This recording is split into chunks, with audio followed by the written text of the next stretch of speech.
In this video, we are going to be reviewing Dog Day Afternoon from 1975, which was directed by the great Sidney Lumet and starred Al Pacino and John Cazale.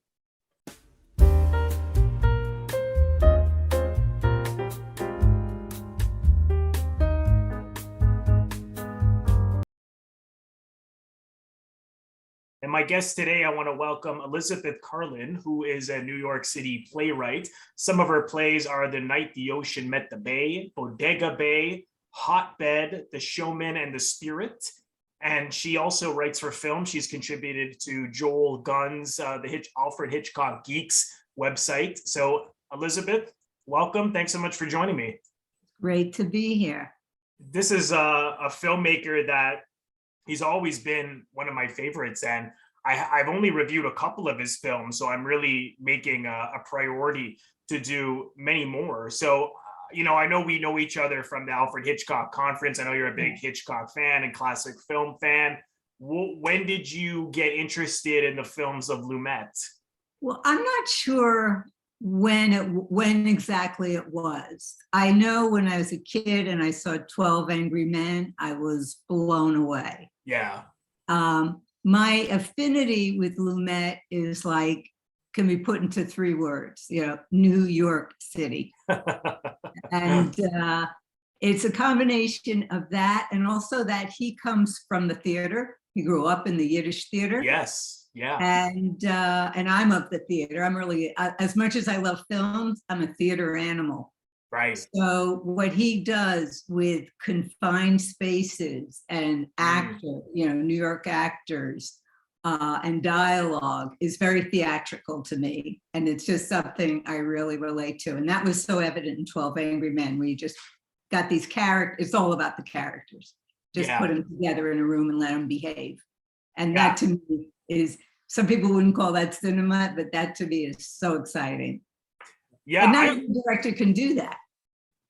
I totally agree. And what's so extraordinary about his direction is that you don't see the direction, you don't see the style, because he was so good at making it so seamless. But I don't know, have you read his the book, Sidney Lumet Making Movies book? I don't know if you No. But he talks about how much effort goes into making it seamless, and how much choices he made with the camera and the art direction and the tone and the colors and the themes. And you wouldn't think of his movies that way because they're so performance heavy. But he knew the medium inside and out. Do you remember the first time you saw Dog Day Afternoon? Yeah, I saw it when it came out. I actually remember the event it's based on. Yes, which is it's amazing that this is a true story. Yeah, I mean, there are things that were changed from when it actually happened, but I remember that whole circus on TV. Mm-hmm. I do remember, and when I saw Dog Day Afternoon, I was just like, oh my God, I was enthralled by it. I love it. The funny thing about Lumet is that I feel like he had a great debut with 12 Angry Men. He had a fantastic swan song with Before the Devil Knows. I agree. Dead. In between there was some clunkers. There were some films I didn't see all of them, but there were some I just didn't love at all. Yeah. But that in between, for me, Dog Day Afternoon was the greatest of those, between those 2 films. Yeah, no, I agree. It's an extraordinary film, and I'm sure that coming from the theater and Lumet, rehearsed for 2 weeks, right? Very much like one would rehearse a play with run-throughs and readings, and which now is certainly unheard of in film and television. And at that time, even then, there wasn't as much rehearsal as he would require. And it's fascinating to me that he always looked at the film in terms of what is the essence of the story, and then he would make all of his choices based on what he felt the essence was. So I'm curious, what do you feel the essence of Dog Day Afternoon is? Well, Dog Day Afternoon, I mean, the essence of it is sunny. Yeah. What's incredible about it is it's so many films rolled into one. It's a kind of a comedy. It's a cops and robbers heist film. It's a love story. it's all these assets, and it's New York. I mean, it is one of the most New York films ever made. And even though it only takes place on that one little block in Brooklyn, and that to me is that's the heart of it. It's characters. But it's many things rolled into one in that little space. Lumet said something interesting in the book, that he felt the theme of this really is that, people perceived a guy like Sonny and Sal, played by John Cazale, as like quote unquote freaks. Right. Especially, this is, just when gay rights people started to get the ball rolling on that. And, you see in the film, they're in the media are, laughed at, mocked at for being that Sonny is a gay character, and yet he's robbing this bank for a sex change operation for his husband. And he felt that the theme really was, that freaks aren't freaks, that they're like everybody else, Right. So he felt that if anybody was watching this film and started to laugh at these characters, that they basically failed. Right. That you had to be able to empathize with them and feel for them. Do you feel that he accomplished that? Oh my God, I can't believe that anybody would walk out of that film not feeling a little brokenhearted for Sonny and Sal. And certainly, I mean, to me, the centerpiece of the film is that phone call with Leon. Oh yeah. And that was improvised. Yes, in the rehearsal, they improvised it and then scripted it. Yeah. Yeah, right. And that to me was like, that was the centerpiece. That was the film in a nutshell, where I think people who ordinarily wouldn't empathize with characters like that, where they would look at Leon as a freak. You know? In fact, I know they cut out there was some talk about having the scene or a flashback of the scene of the actual marriage. That's right. But that was thrown out because I think he felt it would just everybody would say, oh, that would look like a freak show, and it would just alienate the audience. Mm-hmm. And that was probably a really wise decision, because when we do meet Leon, I can't believe there is not anybody whose heart doesn't break for him. Oh, absolutely. Yeah. No, I totally agree. Yeah. Because he's this guy who's, in Bellevue, comes out, and this is the first thing he sees when they take him out of the hospital, like his husband robbing this bank. But I mean, you're right that it plays both comedically and tragically at the same time. Right. Because, he's like, well, I was trying to get the money for you. He's like, well, I didn't tell you to rob a bank. And it's so, it just, sometimes I feel guilty that I'm laughing, but the humor, it's very Elaine May in that sense, that it's not anyone going for like a laugh from a line or something. It's that the humor is born so much from the situations and so much from the commitment of the performances. Because even off the top, I mean, Sal and Sonny are so nervous and so scared, but it added to the comedy. Like as soon as he takes the gun out of the box, he drops the box. When he goes to spray paint the cameras, he jumps and then he gets the chair to stand on it, and lighting the register on fire. Like all of these things, the energy is so fast, but it plays on the. So what are these guys doing? Right. Because he was a funny character because he was so smart in a lot of ways. That's true.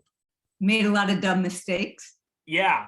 Absolutely. I mean, he's very street smart. I mean, even that scene outside when they're getting on the bus to go to the airport, he sees that the driver is trying to be his friend, and he intentionally makes a point to that he's not being conned, just to stick it to the FBI and to the police. And you're right, because on the one hand, you wonder, why would you light a register on fire when the smoke is certainly going to cause some kind of an attention? But at the same time, he totally takes control of the situation when you've got like 250 cops outside.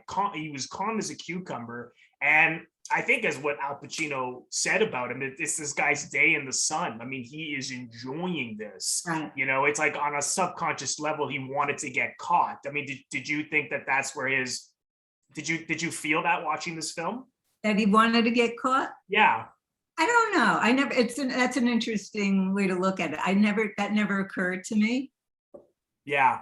I think it's not so much a conscious level. I mean, it was more that Pacino felt that was sort of the key to the character, because I believe originally he, in the first scene, he came in with sunglasses and they shot it that way. And then he realized, no, wait a minute, I think this guy on some level, he's enjoying this, because what I like so much about the script is that they don't give you all of the backstory of these characters or their life beforehand.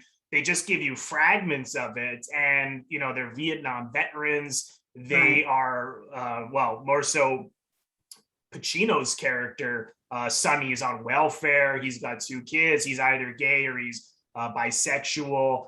There's a lot of anger. I mean, this is something that they've had trouble with the police. They've been in jail. And of course, at this time, and you know, as a New Yorker, you know, in the 70s, there was a lot of unemployment. There was a lot of violence. There was a lot of tension and with the police and the gay community and other communities. And you, in a way, you root for them, because it's you feel like they're sticking it to, he's like the anti-hero. He's sticking it to the establishment, so to speak. And I really thought that was why he was enjoying it so much. I don't know what you thought. And also, I certainly root for him, but also what's interesting, he gets the crowd to root for him. Yeah, of course. I mean, those scenes are just, I mean, of course, the famous Attica scene. And I wonder nowadays if people remember what he's actually referencing. I'm sure you know that's the riots that were happening in Attica when they were a lot of the prisoners were, for anyone who doesn't know, were killed, and they took over the prison because of the way they were being treated. And in a way, he does that. You know, in a way, it's his moment to scream back at the police and scream out Attica and tell them to put their guns down and back off. And it's so wild. It really is a circus. It just plays on. Every time I watch it, that just, you know, it just puts the hairs on the back of my head right up. I mean, it's such an extraordinary film. What are some of the other performances? What do you think of like John Cazale and? I think the performance in this movie, I mean, both the screenplay and the performances are so much. Yeah, absolutely. But the performances are great. And what's interesting is that I know most of these actors are from the Actors Studio. Yes. They were actors that Pacino felt comfortable with and had worked. He and John Cazale had a long history together, not just in The Godfather, but off Broadway and Wants the Bronx, and you know, and from the studio. And all those actors, all those bank people were from the Actors Studio. That's right. And they were all, I mean, down to the smallest part, they were all so great.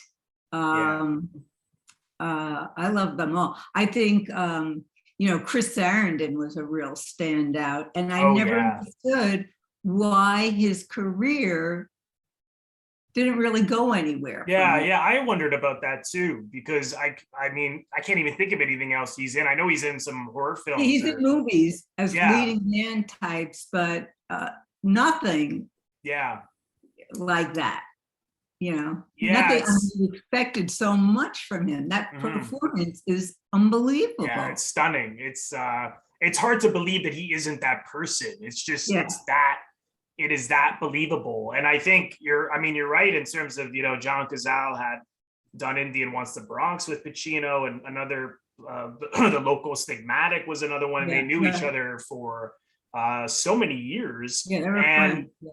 They were good friends, and apparently, I'm not sure if you read this, but Sidney Lumet was concerned about using Cazale because he felt that they were so convincing as brothers in The Godfather, and he thought, well, people are gonna be thinking about The Godfather? And I can understand it being concerned about that. But I mean, they're also so convincing in this film that it's hard to believe that they're the same two guys. Yeah, they create such a sweet dynamic together. The other thing was that the character in real life of Sal, and he's the only one whose name they actually use from real life. That's right. He was 19. That's right. Yeah. And Cazale was like 39 or 40. Mm-hmm. So that was a big jump there. But I think it was Pacino was so set on having him do it, you know. Yeah. He wanted to get like a 19-year-old Lumet, and I can understand why he would have wanted to go that way as well. But thank God, because Al was just brilliant. I mean, just the look on his face and his expressions are so. He's such a disturbed character, but at the same time, it's interesting how religion plays a role into how, he gets mad at Penny Allen because she's smoking, and she calls him on it. She's like, yeah, you won't smoke, but you'll rob a bank. Well, that scene is so poignant because one thing, he died of lung cancer. That's right. A couple years later. Yeah. Oh God. I know. Such a tragedy. Yeah. Because he was in 5 films and they're all masterpieces. Yeah. Right. Yeah. Penny Allen, of course. I love her. She's great, and she was good friends with Pacino and was married to Charles Laughton, not the Charles Laughton that we all know from classic film, but who was if anyone doesn't know, was an acting coach and good friend of Pacino. She was also in Scarecrow and Looking for Richard, the docudrama that Pacino did. I thought she was really funny as well, because I'm used to her being extremely intense from Looking for Richard and Scarecrow. But here, even when she's outside the bank and when that one scene, and then she's talking to the cop above her. I know. They don't have a plan. It's a whim. I love that. She's like, well, they don't know this person, Moretti, and oh God, it's classic. To me, she's like the soul of the bank. Yeah. She was like the head teller, I imagine, right? But I thought she was wonderful. She's someone else, like I don't know how many films she was in. I know the one she did with Pacino, but I don't know what did you ever know much more about her career or ever meet her over the years? Well, I know she's active in the studio, right? And she did a lot of, like, all these people did a lot of I know them from this theater, right? So Susan Peretz, who played Angie, the other wife. Yes, she's great too. I know her very well. She produced and acted in a play of mine. Oh, no way. Yeah. That's incredible. Los Angeles. So I knew her pretty well. She's someone else I haven't seen any, but she's done a lot of theater, I imagine. Okay. Yeah. Yeah, there's a lot of theater. She's sort of hard to cast, because she's such a physical presence. Yeah. But most of her work was in theater. What I caught this time that I didn't, this was a discovery, I mean, it's really just my opinion, but how much her character and Sal's mother were alike. Because the scene with Sal's mother, Sonny's mother, Sonny's mother, they communicate with him in a very similar way, where they're talking at him and they're not listening to him. And I thought, and it's so interesting because his mother also references that she doesn't really like his wife. Right. You really, that whole family dynamic really comes to life. Yeah. Oh God, yeah. No, it's and his father is played by Dominic Chianese. That's right. Who people know as Uncle Junior. Yeah, on The Sopranos. The Godfather films. Yeah, that's right. He's in Godfather too. He's only in the one scene here, but it certainly stands out. Just what he's like. Why do you need to rob a bank when you've got a sucker for a mother? I mean, God, you're right. I mean, down to the smallest of roles. Yeah. It's incredible. I've always really loved Charles Durning. Yeah. Oh yeah. What did you think of him in this as Moretti? I loved him. Yeah. One of the things I love about this movie is that, and this is something I like in every movie or every play, there really aren't any villains.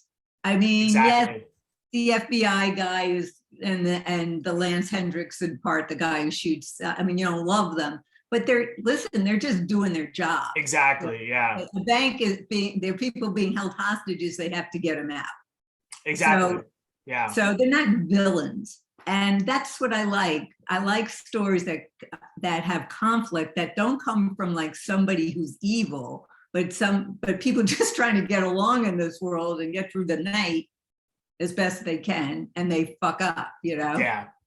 Yeah, I agree, because even though they're very cold, but they're cold for you're right. I mean, they're doing their job. They have to be calm. They have to be extremely calm too. I mean, the way in which they set up, which was so, what a risk. I mean, and I think that's pretty much what happened, that they hid the gun in the somehow. That's I don't know how they did that. Yeah, because you see Sonny checks the car, so it must have been an invisible, little enclosure or whatever. But I mean, wow. I mean, they really, they put their life on their line. So you have to get people who are extremely calm in those, high stake situations.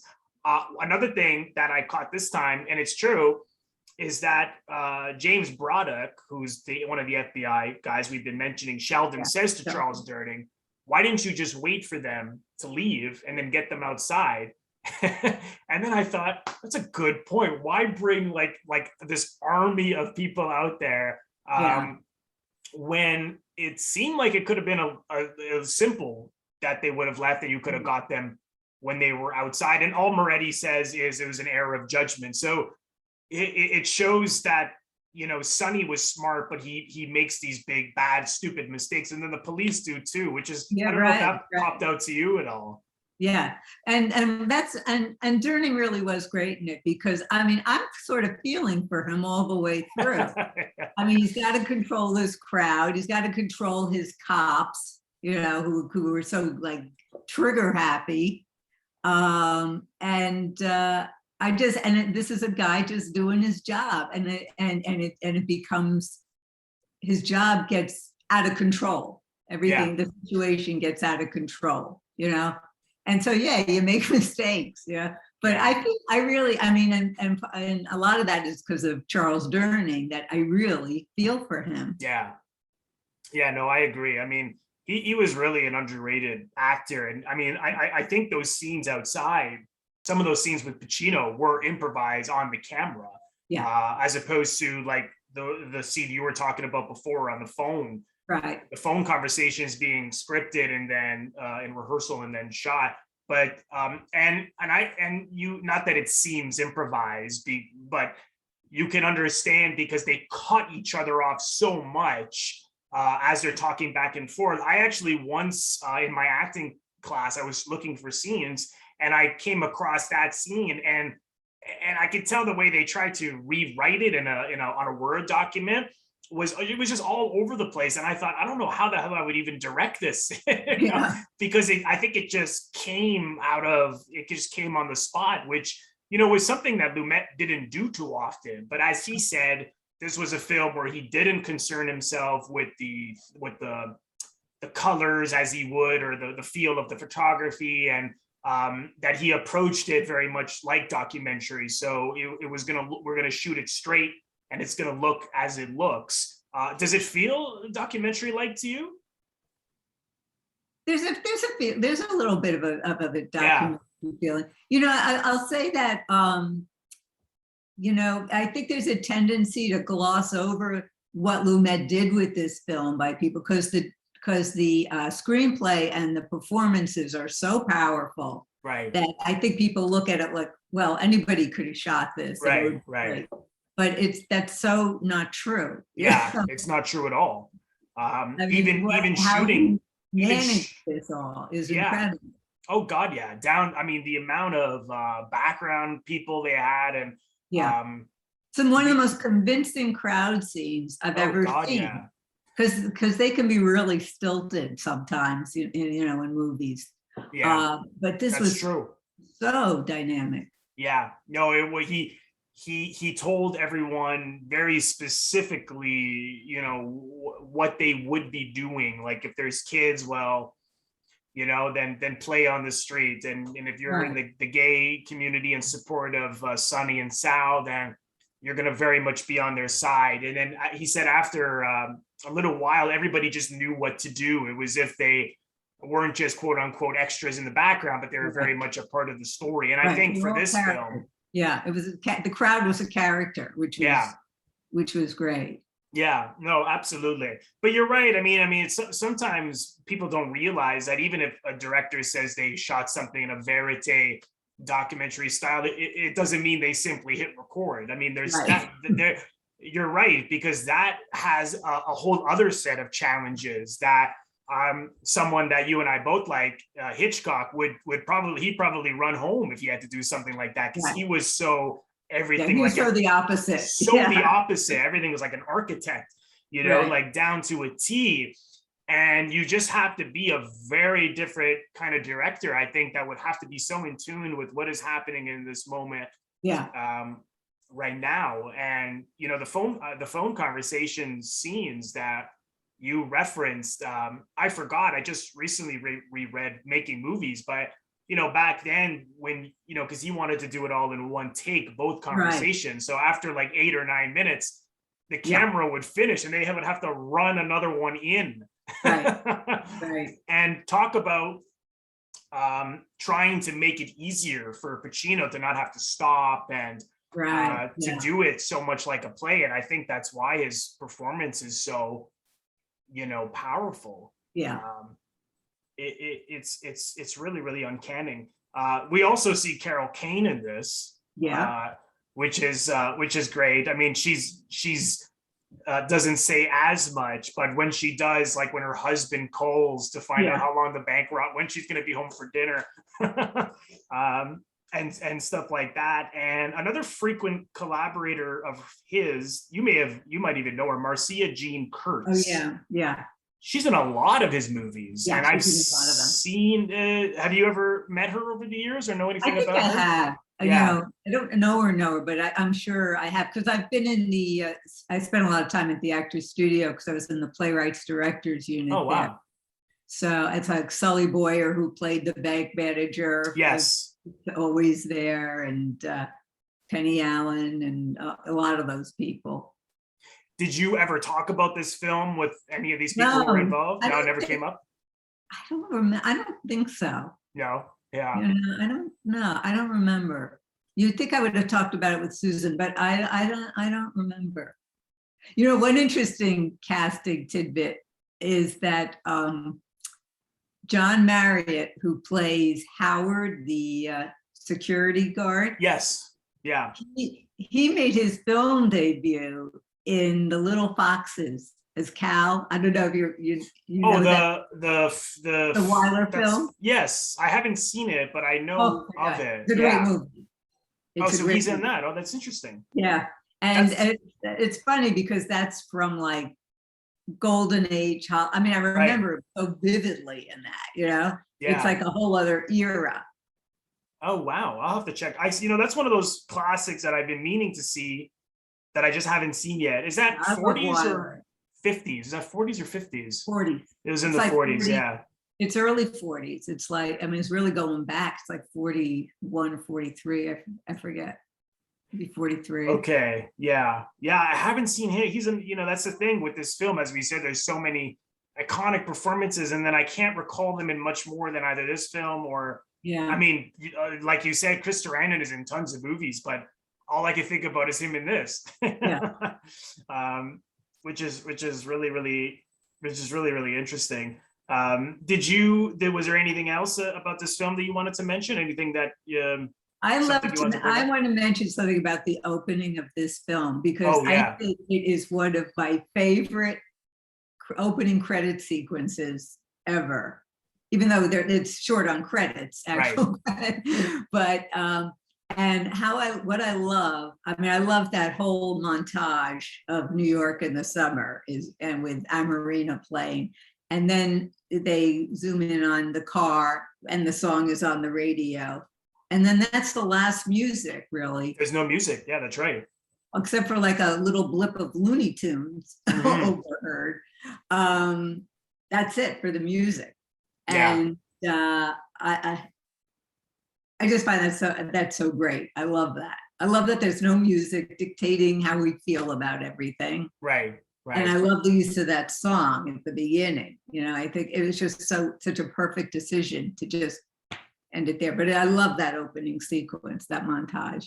I love it too. And I think, you know, from what he said about it, I can never really articulate why that works so well, other than that it felt it does. But he felt that if he had just started with the robbery, that people would be kind of taken up with who the actors were, that it's very much like Pacino. And but having it with where you see that it's a summer day and kids playing and construction and all these things going on in New York.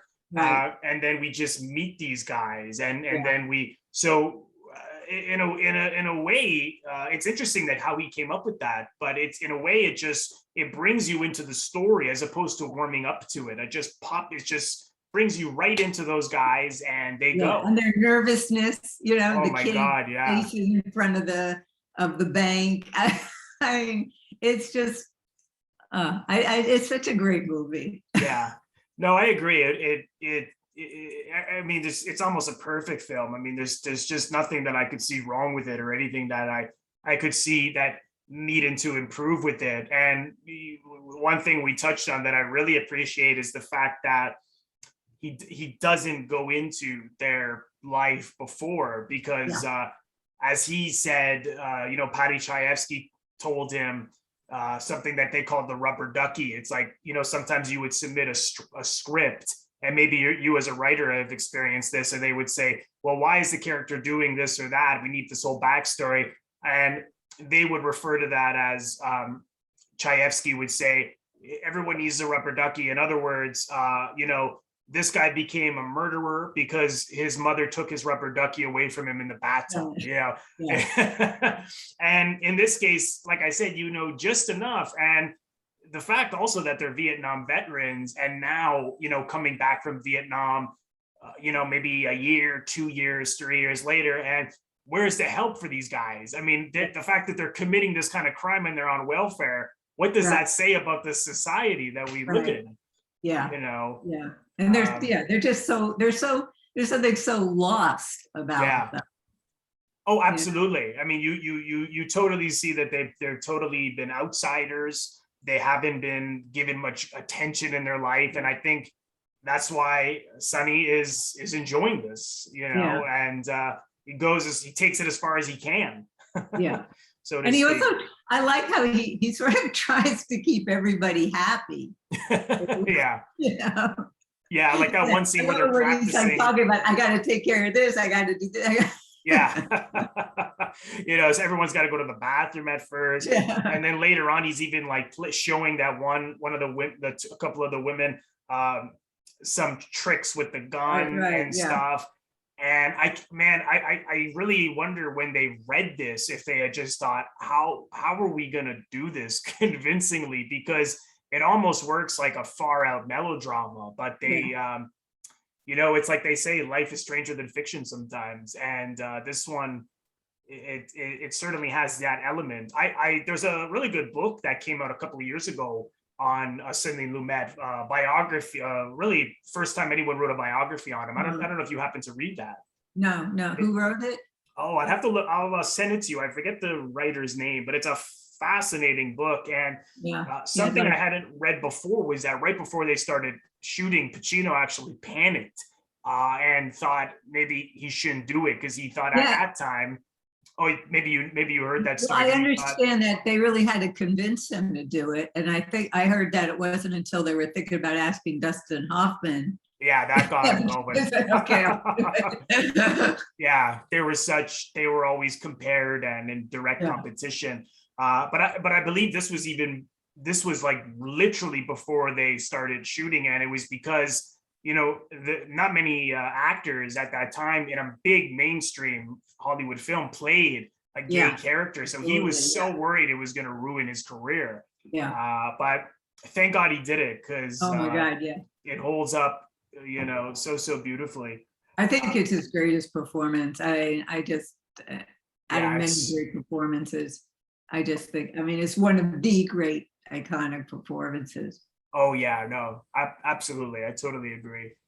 Well, Elisabeth, thanks so much. I really appreciate that you took the time to come on and talk about this classic New York Lumet film.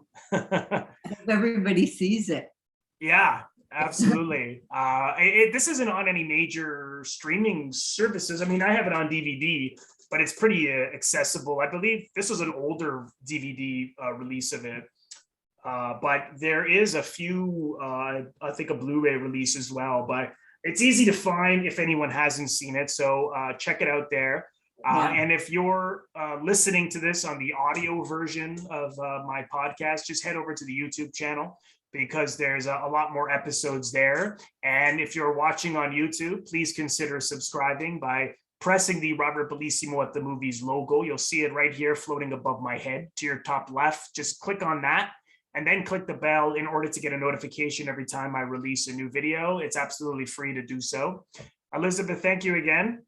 Thank you. So much fun. Yeah, it was. And we'll see everybody next time.